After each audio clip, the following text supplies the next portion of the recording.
we're going to get started, first of all, with writer, executive producer Jon Favreau and director, executive producer Dave Filoni.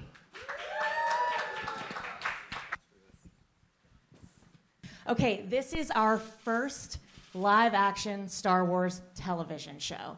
Can you guys talk a little bit about what is so appealing about that to you guys? As somebody who grew up with Star Wars and really having been formed around what I experienced when I was little with the first film, there was some aesthetic to it that I really gravitated to, and my whole taste in movies was probably formed in a big way from seeing George Lucas's original film, and I learned about cinema through the lens of that film, because my father would explain to me, no, this is a lot like samurai movies, or this is a lot like westerns or World War II films, and so that became my inroad. And then there was a whole Power of Myth with Joseph Campbell and Bill Moyers that was filmed up at the ranch, and that opened me up to the mythic structure and the monomyth and my understanding of mythology and storytelling.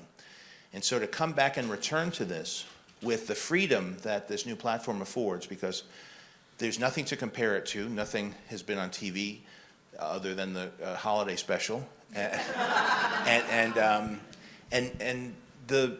the idea of telling a story over more than just a couple of hours, told every few years, opens us up to this novelization of story, and a return back to the roots in many ways of the Saturday afternoon serial films that my parents' generation grew up with. Absolutely. Dave, do you have anything to add to that? I just found the whole thing exciting. I think as a kid growing up, you watch Star Wars, you think I would watch this every week.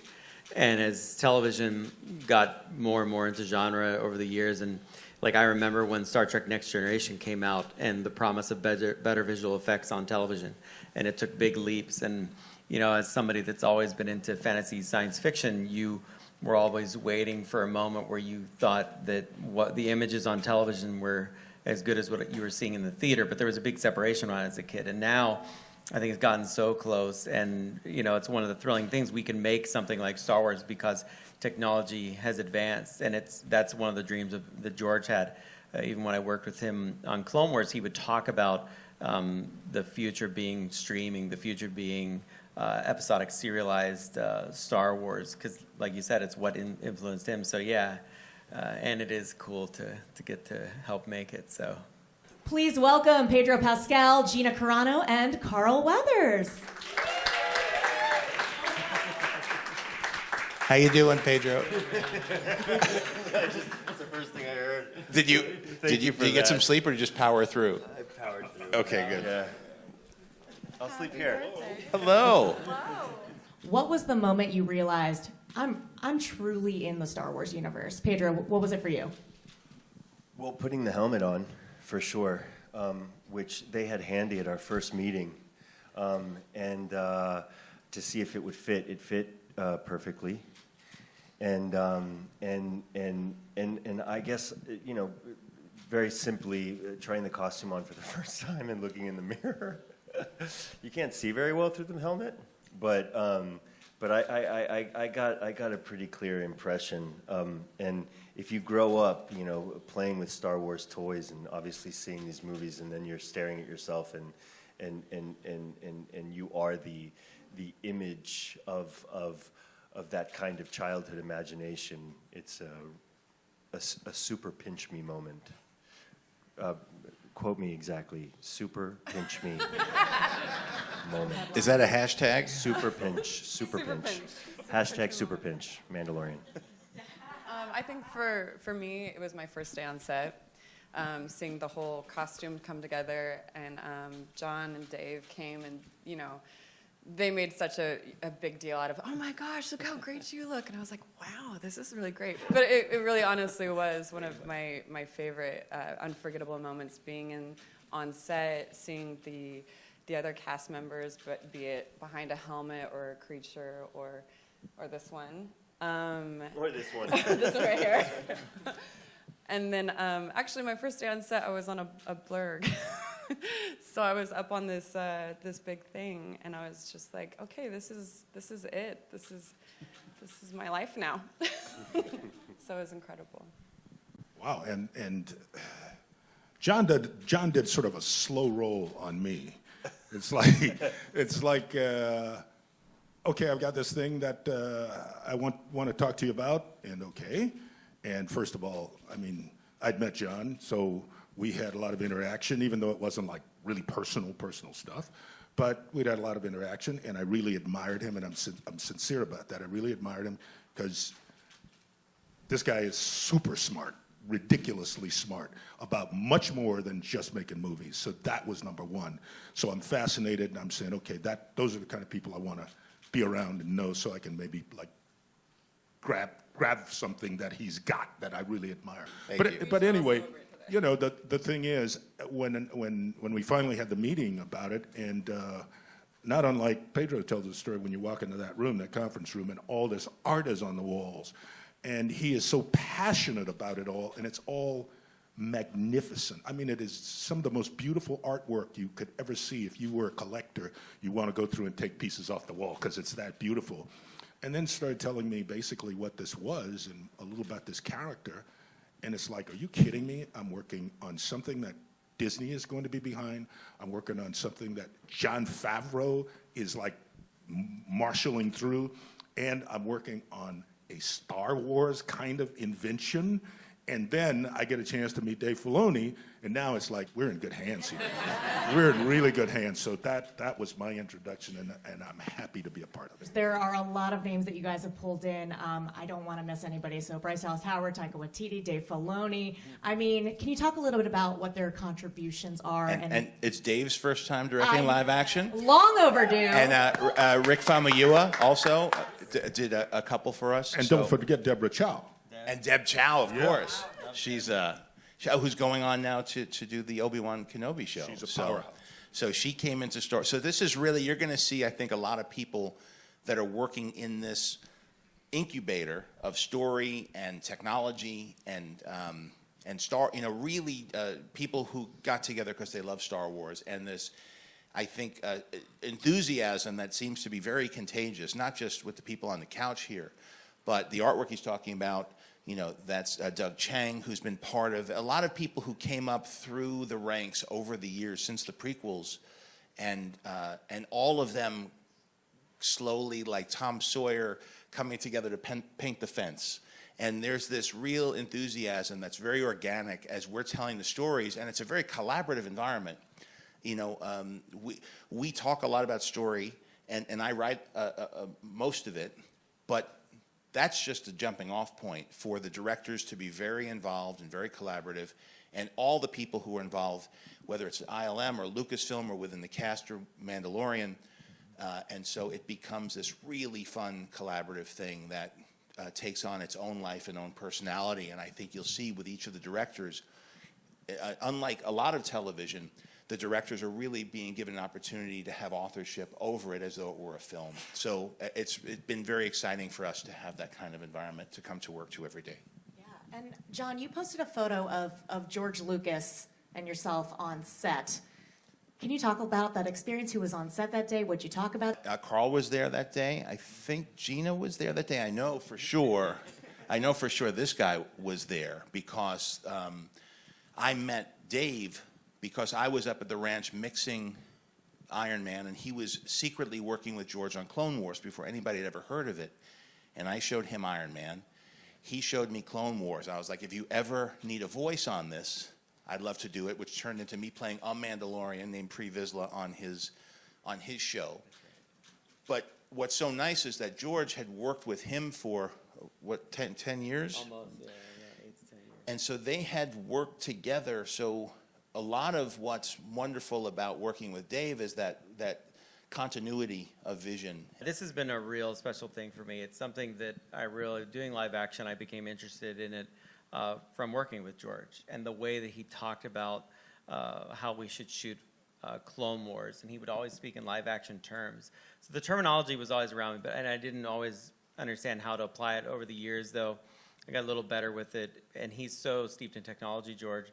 and pushing technology, previs systems, stuff like that on Clone Wars, that it just became a part of the language of filmmaking for me as well. And working with John is really natural. It kind of continues that because he's very forward-thinking with technology and using tools to help enable greater storytelling. And I saw that, in Jungle Book, just incredibly so, very inspirationally, and with the work that he's done in Lion King and whatnot. So for me, it was a great opportunity to work with somebody that kind of works in a similar vein, but I could really be challenged, and John has challenged me, I will say that, creatively, storytelling-wise, and you need that sharpening. You need to improve and continue a legacy of, frankly, being mentored.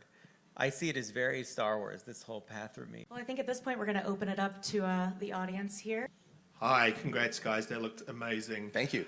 For John and Dave, you mentioned Taika Waititi.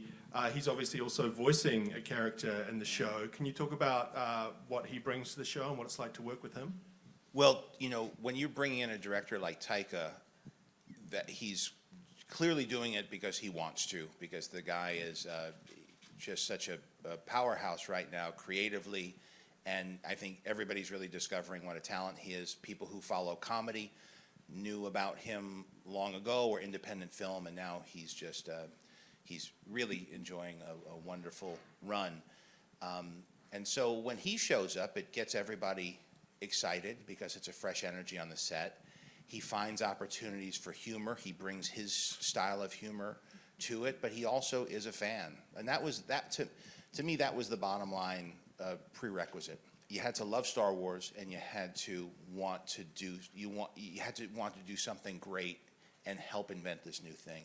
And to have Taika in there as somebody who was a battle-hardened veteran who could come in and just has tremendous instincts, and to work with the actors and to bring that, for me, to just be able to work with him. I had known him for a while, and from the Marvel world, we had been sharing experiences that we had had, but to actually be on the set and to witness what he did was tremendous. And then to have him do the voice of IG-11 and bring that specific tone to that character, but also the tone to what he directed was fantastic. I'm grateful to him for that. First of all, congratulations on the show. The footage was awesome.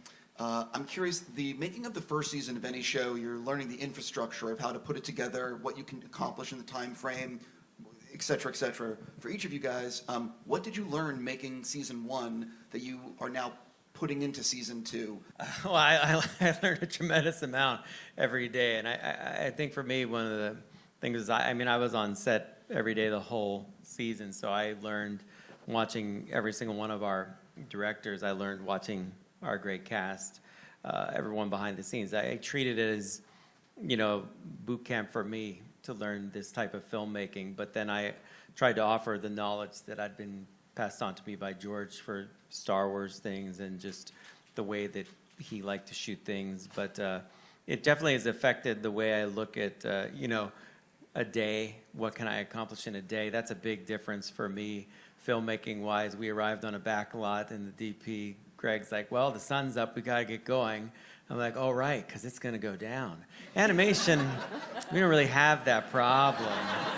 So, you're getting on 6 o'clock, and everyone's getting squirrely, and you're like, the sun's going down, the sun's going down. I'm like, right, then we're screwed. And the whole set's going down. So there's a bunch of very tangible things that are going to happen. And, I love having this experience and knowing the difference between animation. There are advantages and disadvantages to each one. I don't, frankly, at this point, prefer one or the other. I like both experiences, and they're both unique. But I do love, and I've talked with Kathy quite a bit about this as she's asked me the differences that I've experienced. There's something about the concrete nature of live action. It's incredibly spontaneous. It's going to happen right there in the moment, and then that's it. Where I can tweak a tiny eyebrow or a tiny smirk or give Ahsoka just a little bit of a push in a direction that will dramatically change the character.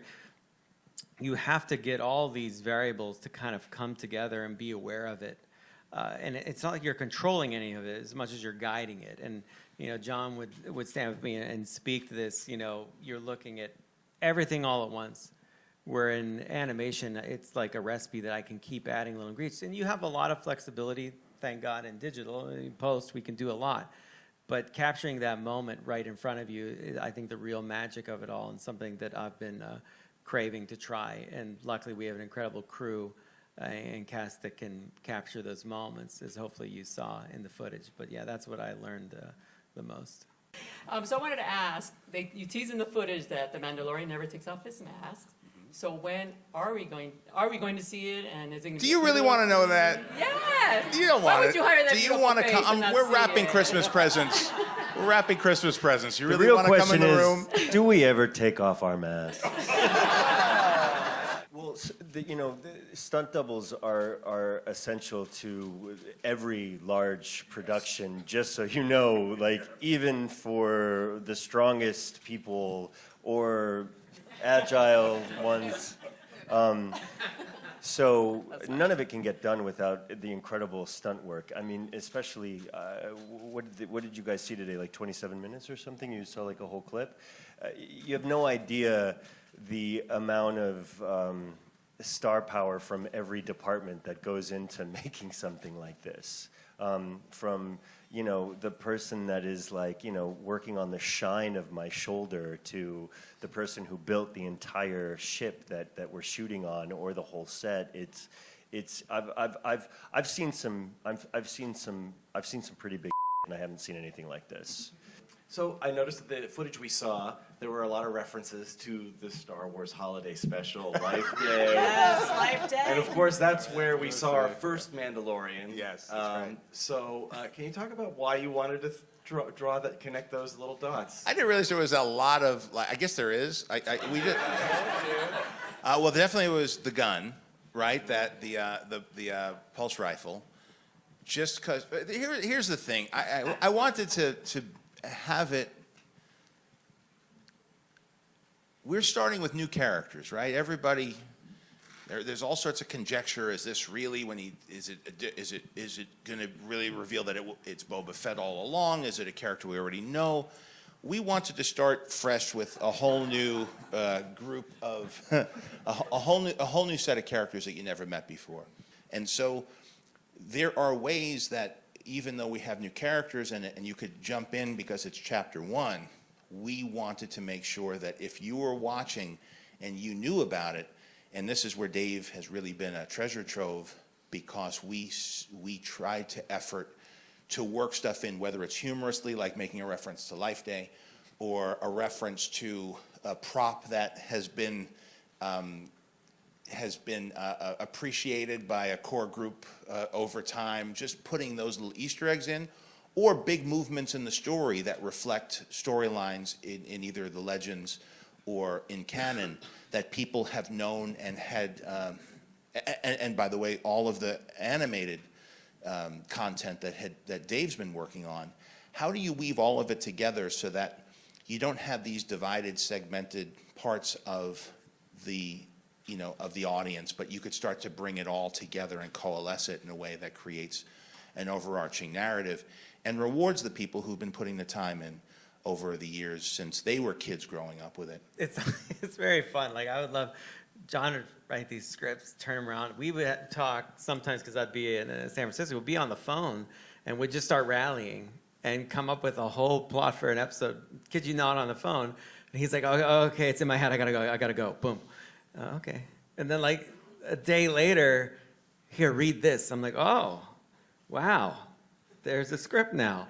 And it was cool. I mean, it's really fun. And it's fun reading, John's take on Star Wars. And I would read something like, oh, I see the holiday special's back. And I give him a hard time about it, because... Well, it happens. I've been it's through there. that. Right, yes, I know. It's a long way of saying you really like the holiday special.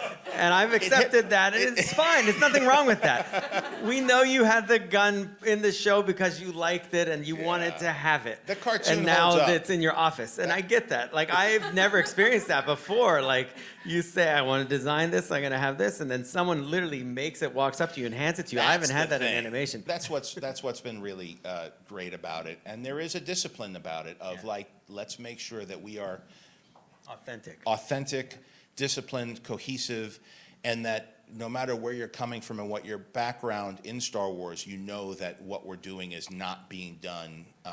It's being done out of, we've really deliberated over it and discussed it and thought it through. And so if we depart in any way, we know we are, and but it's with a plan. And part of it also is, what's the big arc? You know, that's the other thing. That's the fun thing is the plan, and like there are some things where I'm like, oh, I wonder what people are going to think of this. But then we think about what you're going to think about it, and then we get a couple moves ahead of that, and then we're like, okay, then we'll see. Because you might know this move, but you don't know that move, and that's just the fun part. Especially in series, Yes. we can make that work even better. We And could it's- create a it's fun for dialogue. us. Yeah. Well, I think I can speak for everybody when I say we'd like a holiday special, part 2. So, There it is. I am open to There it. is. wow. Well, There thank you it guys is. so much. Thank you. Thank you guys for all your wonderful questions. Thank you. Mandalorian, Disney Plus, November 12th.